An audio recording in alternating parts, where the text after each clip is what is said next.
I rise to commemorate the one-year anniversary of the horrific terrorist attacks carried out by Hamas on the 7th of October last year, claiming the lives of more than 1,200 innocent Israelis.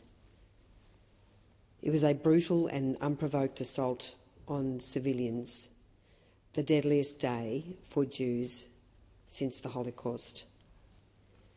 It is a tragedy which continues to reverberate through the Jewish community here in Australia and around the world.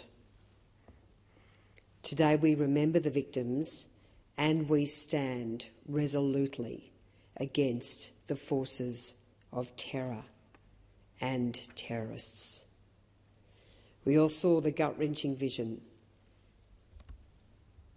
Terrorists parachuting into a music festival where those who were there to enjoy the music were hunted down, brutally tortured and murdered, some 360 in total.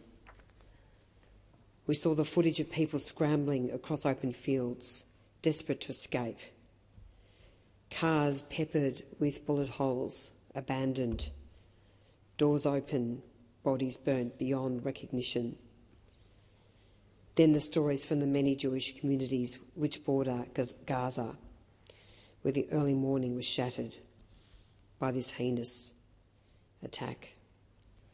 Screams from the innocent Israelis as they were dragged from their homes, shot or stabbed to death in front of family members. Others were filmed as they were brutalised, then pulled back into the back of vehicles and driven back across the border. Today it's reported that over 60 hostages and the remains of over 30 hostages, and these numbers are very unclear, are still being held in Gaza at the hands of Hamas, a terror group committed to one cause, the complete destruction of Israel and the Jewish people. Israel was at the centre of Hamas's evil last year, but the shockwaves of the terrorist attack resonated around the world. That day of depravity, as I say, the greatest loss of Jewish life on a single day since the Holocaust, awoke and exposed an anti-Semitic rot afflicting Western democracies, including, tragically, here in this country. Last night I was privileged to be amongst some 5,000 people at an incredible gathering in Melbourne to commemorate October 7.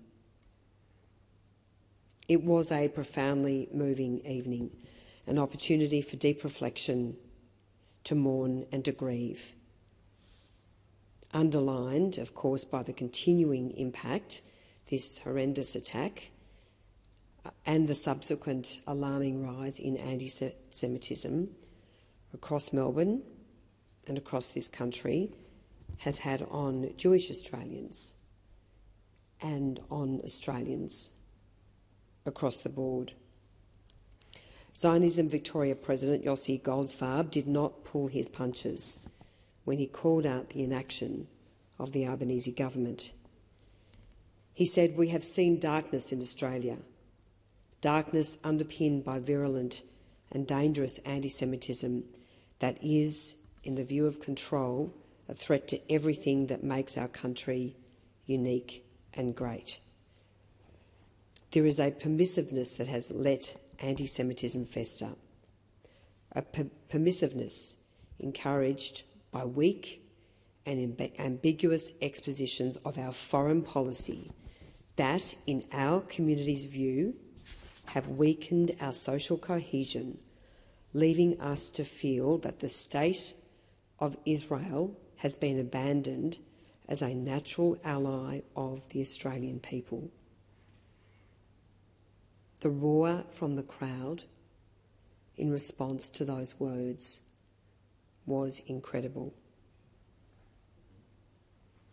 The Jewish people of this country largely feel betrayed by this government.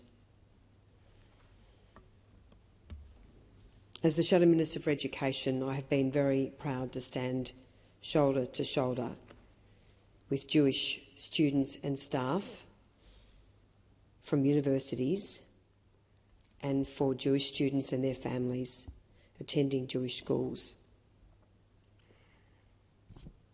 We know the stories and they are deeply traumatising.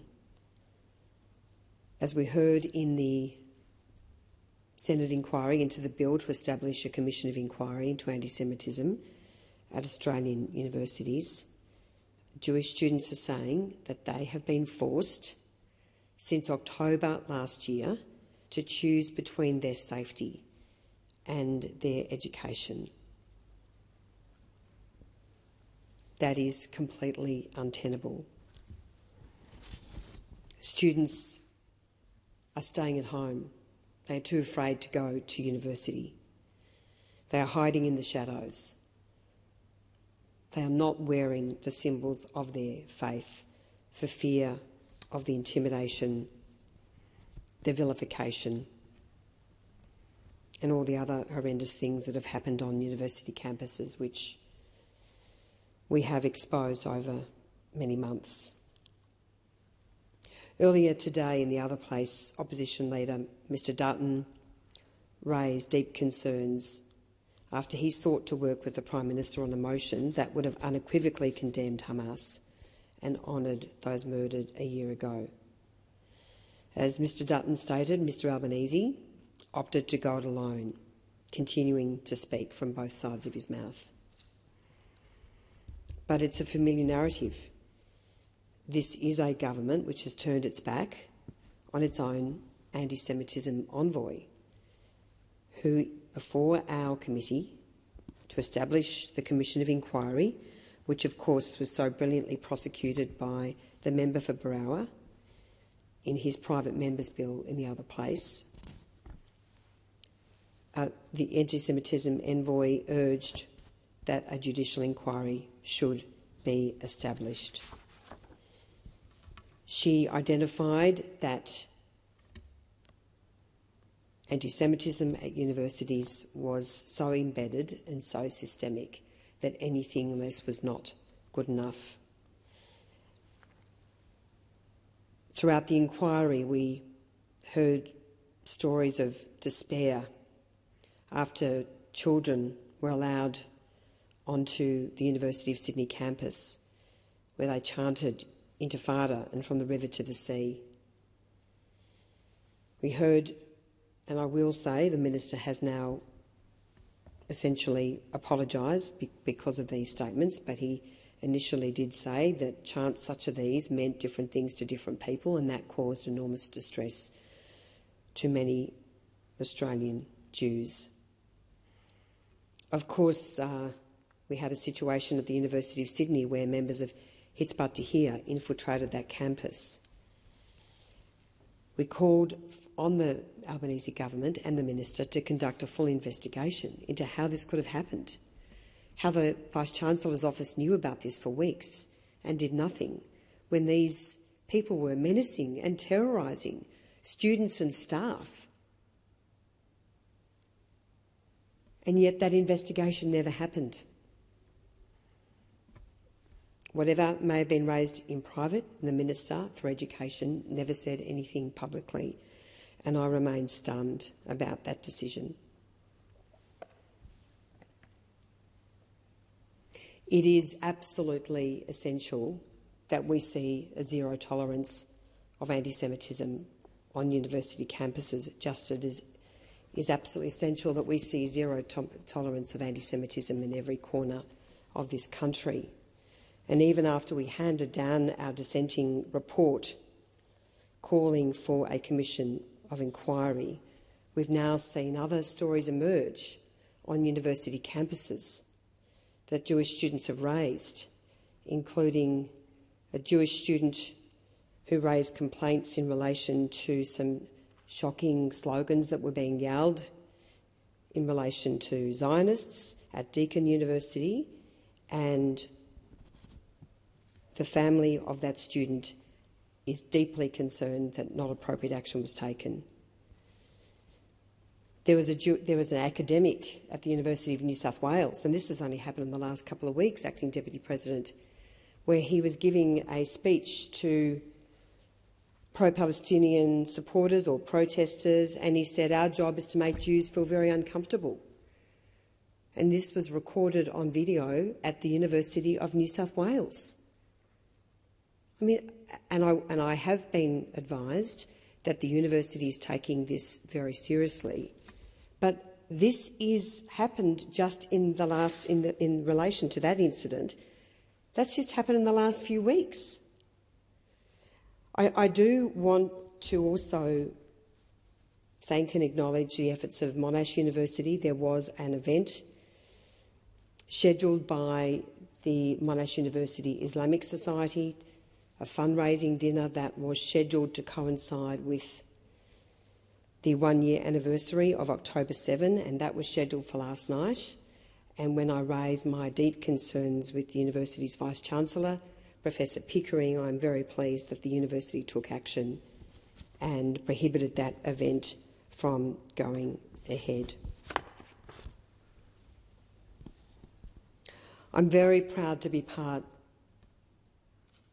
of a coalition led by Mr Dutton, who has a clear conviction about the importance of standing with Israel and with Jewish Australians. Jewish Australians understand that to do so, you need the moral courage and clarity of your conviction. And we have seen that in spades from Mr Dutton, who has been unwavering in his support for Israel and in his efforts to forge a united and bipartisan response from this Parliament. As Yossi Goldfarb so powerfully stated last night, we cannot allow permissiveness to let anti-Semitism fester in our society. We proudly stand firm in our support for Israel, for Jewish Australians, and for the peace and security that we all cherish and that Jewish Australians and all Jews around the world so deserve. Thank you.